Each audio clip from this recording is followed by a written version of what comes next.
فلسطین اور اسرائیل کے بیچ جنگ شروع ہونے کے فوراً بعد امریکہ نے اپنے فورن منسٹر اینٹونی بلنکن اور ڈیفنس منسٹر لائیڈ آسٹن کو اسرائیل بھیج دیا۔ ان دونوں کے اسرائیل جانے کا مقصد تھا کہ جائزہ لیں کہ اسرائیل کی جنگی تیاری کیسی ہے، کہ اسرائیل کو کسی طرح کی مدد کی ضرورت ہے، اور ان سب کی رپورٹ کے فوراً بعد امریکہ نے اپنا 2 بحری بیڑا مڈل ایسٹ کی طرف بھیج دیا ہے جو بحر احمر میں پہنچنے والے ہیں، اور وہ اسرائیل کی یہاں مدد کریں گے۔ اس میں کئی سارے جنگی طیارے بھی موجود ہیں۔ ان سب کے علاوہ ان دونوں نے اب مشرق وسطی کے دیگر عرب ممالک سے رابطہ کرنا ملنا بھی شروع کر دیا ہے، اور امریکی وزیر خارجہ اینٹونی بلنکن سعودی عرب، قطر، اردن اور دوسرے عرب ممالک میں گئے، اور وہاں پہنچ کر کے انہوں نے ان عرب ممالک سے حماس کے حملہ کی مذمت کرانے کی کوشش کی، ان پر دباؤ بنایا کہ وہ حماس کا ساتھ نہ دے، فلسطینیوں کا ساتھ نہ دے، اسرائیل کا ساتھ دے، اور 7 اکتوبر کو حماس نے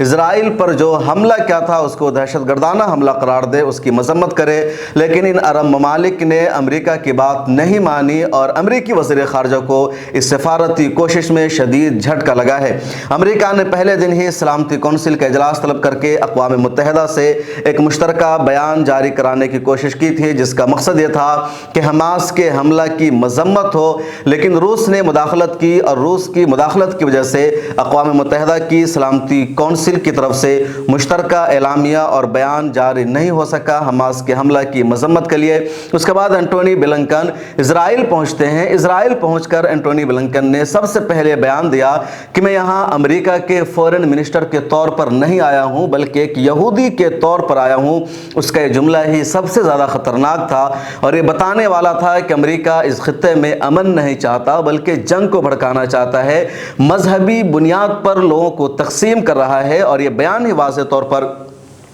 مذہبی جذبات کو بھڑکانے والا تھا۔ یہی وجہ ہے کہ ترکی کے صدر رجب طیب اردوغان نے سب سے پہلے اس بیان پر گرفت کی اور کہا کہ امریکہ ایک طرف سیکولرزم کی بات کرتا ہے، جمہوریت کی بات کرتا ہے، خطے کی سلامتی کی بات کرتا ہے، لیکن اس کا وزیر خارجہ اسرائیل میں پہنچ کر کہتا ہے کہ میں یہاں یہودی کے طور پر آیا ہوں، آپ کے ساتھ برابر کا شریک ہوں۔ یعنی اسرائیل جس طریقے سے لگاتار غزہ پٹی پر بمباری کر رہا ہے، فلسطین پر 75 سالوں سے آتنک مچا رکھا ہے، اس میں امریکی وزیر خارجہ بھی شریک ہے، اس کا ساتھ دینے کا وہ اعادہ کر رہا ہے۔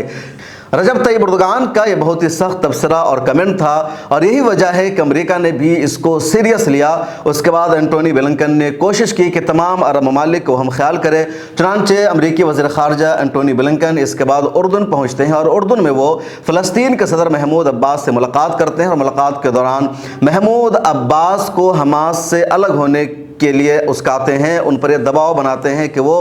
حماس کا ساتھ چھوڑ دیں۔ جس طرح پہلے حماس اور فتح میں لڑائی تھی، دونوں ایک دوسرے کی تائید نہیں کرتے تھے، اسی طرح آج بھی الفتح گروپ حماس کی تائید نہ کرے، اس حملے میں اس کا ساتھ نہ دے۔ لیکن محمود عباس نے امریکی سازش کو ناکام بنا دیا اور صاف لفظوں میں کہا کہ اب ایسا نہیں ہوگا، الفتح گروپ مکمل طور پر حماس کے ساتھ ہے، اور غزہ پٹی سے حماس نے فلسطینیوں کی آزادی کی جنگ شروع کی ہے، اس لیے تمام فلسطینی حماس کے ساتھ کھڑے ہیں، اور ہم اس حملہ کی مذمت کرنے والے نہیں ہیں۔ امریکی وزیر خارجہ نے اردن کے بادشاہ عبداللہ دوم پر بھی بنایا کہ وہ اس حملہ کی مذمت کرے، تنقید کرے۔ اردن پہلے سے اسرائیل کا اتحادی ہے، لیکن شاہ عبداللہ دوم نے بھی جھٹکا دیا اور امریکی وزیر خارجہ کی بات ماننے سے انکار کر دیا۔ اس کے بعد یہ قطر پہنچتے ہیں، اور قطر کے وزیر خارجہ کے ساتھ میٹنگ ہوئی، بات چیت ہوئی، دونوں نے مل کر پریس کو خطاب کیا، اور اس موقع پر بھی قطر نے امریکہ کی بات ماننے سے انکار کیا اور کہا کہ حماس کا حملہ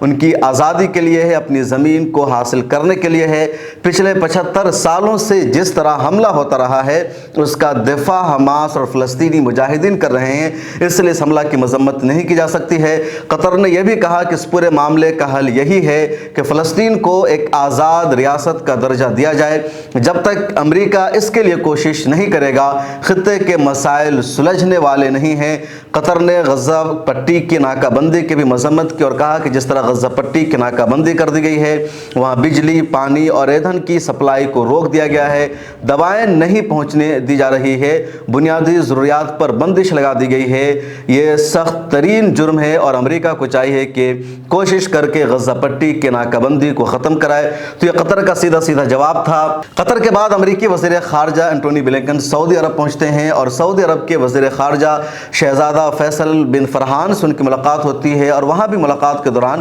یا دو طرفہ ملاقات میں شہزادہ فیصل بن فرحان نے یہی کہا کہ فلسطینی اپنے حق کے لیے، اپنی زمینوں کے لیے، اپنے دیش کی آزادی کے لیے جنگ لڑ رہے ہیں، اس لیے ان کو ذمہ دار نہیں ٹھہرایا جا سکتا، ذمہ دار اسرائیل ہے جو اقوام متحدہ کی قرارداد کو نہیں مان رہا ہے۔ سعودی عرب کے وزیر خارجہ نے اینٹونی بلنکن پر دباؤ بنایا کہ وہ اسرائیل کو قائل کرے کہ وہ اقوام متحدہ کی قراردادوں پر عمل کرے، کیونکہ یہ ایک انٹرنیشنل مسئلہ ہے اور انٹرنیشنل مسئلہ اقوام متحدہ کی قراردادوں پر عمل کرنے کے بعد ہی حل ہو سکتا ہے۔ امریکہ کے وزیر خارجہ پر بھی انہوں نے دباؤ بنایا کہ امریکہ کو چاہیے کہ وہ اقوام متحدہ کی قرارداد کے مطابق فیصلہ کرے، اس پر عمل کرے، تبھی علاقے کے مسائل حل ہو سکتے ہیں۔ سعودی عرب نے واضح لفظوں میں انکار کر دیا حماس کے حملہ کی مذمت کرنے سے اور کہا وہ اپنے دفاع کی جنگ لڑ رہے ہیں اور سعودی عرب اس مہم میں فلسطینیوں کے ساتھ ہے۔ سعودی عرب کے وزیر خارجہ شہزادہ فیصل بن فرحان نے غزہ پٹی کی ناکہ بندی کی شدید الفاظ میں مذمت کی اور کہا جس طرح اسرائیل فضائی حملہ میں لگاتار غزہ پٹی کے بچوں، خواتین اور عام شہریوں کو مار رہا ہے، یہ شرمناک ہے، شدید جنگی جرائم کا مرتکب ہے اسرائیل اور یہ سلسلہ اب بند ہو جانا چاہیے۔ سعودی عرب نے غزہ پٹی کی مکمل ناکہ بندی، ایندھن، پانی، بجلی اور دیگر ضروری اشیاء کی سپلائی پر بندش کی بھی شدید الفاظ میں مذمت کی اور امریکی وزیر خارجہ سے کہا کہ فوری طور پر یہ تمام مسائل حل ہونی چاہیے۔ اس وقت جو خبر آ رہی ہے فلسطین کے غزہ پٹی سے وہ یہ کہ غزہ پٹی کی جو سرحد مصر سے لگتی ہے اور جو رفح بارڈر ہے اس کو بند کر دیا گیا ہے، ہزاروں کی تعداد میں امدادی سامان لیے ہوئے ٹرک وہاں پر موجود ہیں، لیکن ان کو غزہ پٹی میں داخل ہونے سے روک دیا گیا ہے۔ دنیا کے تمام اہم ممالک نے اپیل کی ہے اقوام متحدہ سے اور امریکہ سے کہ وہ اس بارڈر کو اوپن کرائے تاکہ تمام امدادی سامان لے کر پہنچنے والے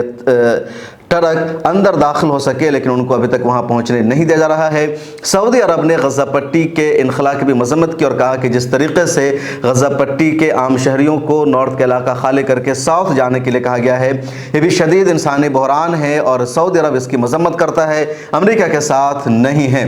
پوری گفتگو کا خلاصہ یہ کہ امریکہ کے وزیر خارجہ اینٹونی بلنکن نے اسرائیل پہنچنے کے بعد عرب ممالک کا دورہ کیا اور پوری کوشش کی کہ سفارتی سطح پر عرب ملکوں پر دباؤ بنایا جائے، حماس اور فلسطینیوں کے خلاف کیا جائے، حماس کے حملہ کی ان سے مذمت کرائی جائے اور حماس کو فلسطین کو تنہا علاقے میں چھوڑ دیا جائے، لیکن سعودی عرب اور دیگر عرب ممالک کے حکمرانوں نے ایمانی غیرت سے کام لیا ہے، ایمان والوں کا اس مرتبہ ساتھ دیا ہے اور امریکہ کے سامنے جھکنے سے صاف صاف انکار کرتے ہوئے